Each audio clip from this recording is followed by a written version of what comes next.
கிறிஸ்துவில் பிரியமானவர்களே, ஆண்டவராக இயேசு கிறிஸ்துவின் நாமத்திலே உங்கள் யாவரை வாழ்த்தி ஆசீர்வதிக்கிறேன். இந்த நாளுக்கென்று தேவன் நமக்கு அருளி இருக்கும் ஜீவ வார்த்தை சகரியாவின் புஸ்தகம் 4ஆம் அதிகாரம் 6வது வசனத்தில் இருக்கிறது.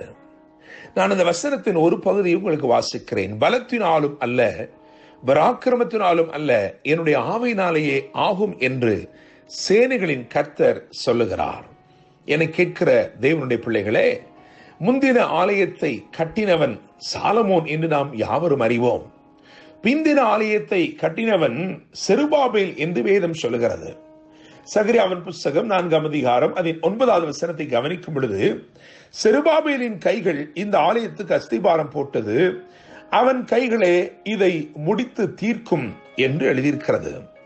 எனவே நாம் அறிந்து கொள்கிறோம், இந்த பிந்தின ஆலயம், அதாவது பெரிதான மகிமையை வெளிப்படுத்தின ஆலயத்தை கட்டி முடித்தவன் செருபாபேல் என்று அறிந்து கொள்கிறோம். அந்த செருபாபேலுக்கு தேவன் சொன்ன வாக்குத்தத்த வசனத்தை தான் நாம் வாசித்திருக்கிறோம். இந்த அதிகாரத்தின் முதல் வசனம் இப்படியாக ஆரம்பிக்கிறது: என்னோட பேசின தூதன் திரும்பி வந்து நித்துரை பண்ணுகிற ஒருவனை எழுப்புவது போல் என்னை எழுப்பி. என கேட்கிற தேவனுடைய பிள்ளைகளே, கர்த்தர் சீயோனின் சிறையிருப்பை திருப்பும் போது சொப்பனம் காண்கிறவன் போல் இருந்தோம் என்று எழுதியிருக்கிறதே.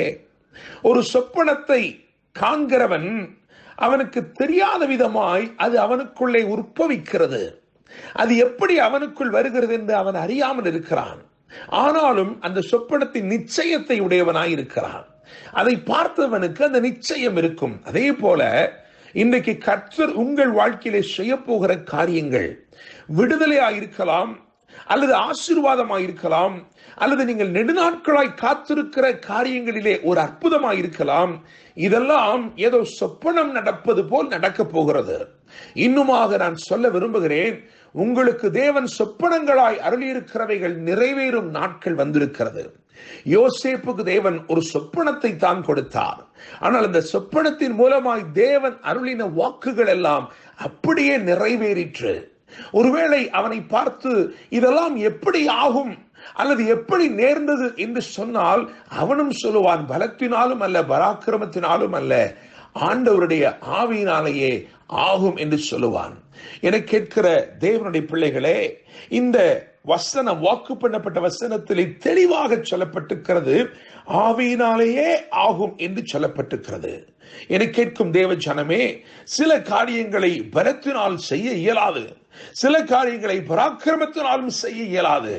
ஆனால் தேவ ஆவியானவர் இறங்கும் போது எல்லா காரியங்களுமே நடக்கும். தேவனுடைய பிள்ளைகளை, நான் நம்புகிறேன், விசுவாசிக்கிறேன், ஆவியானவர் உங்கள் வாழ்க்கையிலே முழு அதிகாரத்தையும் எடுத்துக்கொண்டு உங்களுக்காக செயல்படுகிற ஒரு நாளாக இருக்க போகிறது. The Holy Spirit is going to orchestrate everything on your behalf and everything is going to be in order. God is going to do a miracle in your life. நிச்சயமாய் நம்புகிறேன், ஆவியினால் உண்டாகும் அற்புதங்களை நீங்கள் காண துவங்க போகிறீர்கள். என கேட்கும் தேவனுடைய பிள்ளைகளே, இந்த அதிகாரத்தில் இருந்து நான் மூன்று காரியங்களை மாத்திரம் உங்களுக்கு சொல்லும்படிக்கு விரும்புகிறேன். நிச்சயமாய் அவைகள் உங்கள் வாழ்க்கையிலே இந்த நாளிலே நேரிடும், அல்லது இந்த நாளிலே நிச்சயமாய் தேவன் அப்படியே உங்களை நடத்துவார் என்று நான் நம்புகிறேன், விசுவாசிக்கிறேன். முதலாவது காரியம், நாம் வாசித்த வாக்குத்தத்த வசனத்திலேயே இருக்கிற அந்த காரியம், ஆவியினாலேயே ஆகும். எனவே இந்த நாள் ஆவியினாலேயே ஆகும் நாளாயிருக்கிறது. நீங்கள் நினைத்துக் கொண்டிருக்கிற சகல காரியங்களும் ஆகும் என்று பரலோகம் ஆமோதித்து சொல்லுகிறது.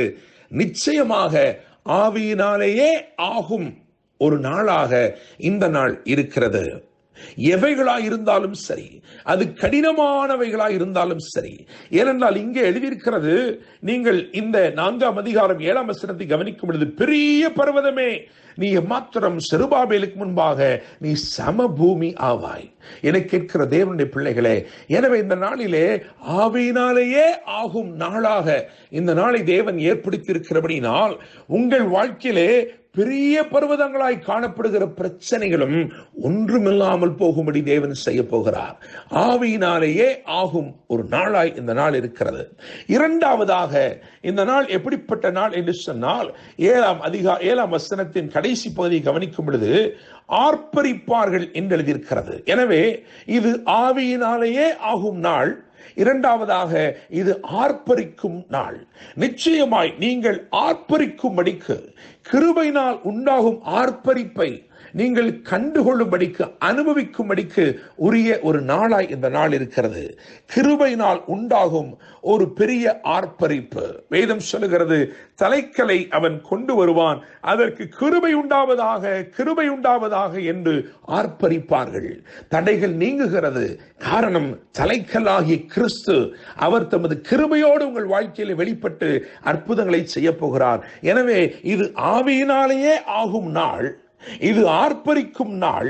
மாத்திரமல்ல, 10வது வசனத்தை கவனிக்கும் பொழுது அற்பமான ஆரம்பத்தின் நாள். சில காரியங்களை தேவன் இந்த நாளிலே உங்கள் வாழ்க்கையிலே ஆரம்பம் பண்ண விரும்புகிறார்.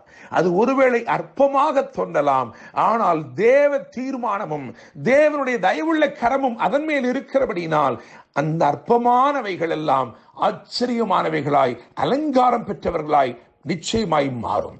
என கேட்கும் தேவனுடைய பிள்ளைகளே, ஆவியினாலேயே ஆகும் நாள், இரண்டாவதாக ஆர்ப்பரிக்கும் நாள், மூன்றாவதாக அற்பமான ஆரம்பத்தின் நாள். அற்பமானவைகளை ஆச்சரியமுள்ளவைகளாய் மாற்றி அவைகளுக்கு ஒரு அலங்காரத்தை கொடுத்து தேவன் உங்களை விசேஷப்படுத்தி என்றென்றைக்கும் உங்களை ஆசீர்வதித்து வாழ வைப்பாராக. என்றும் அன்புடன் pastor Daniel Moses. God bless you.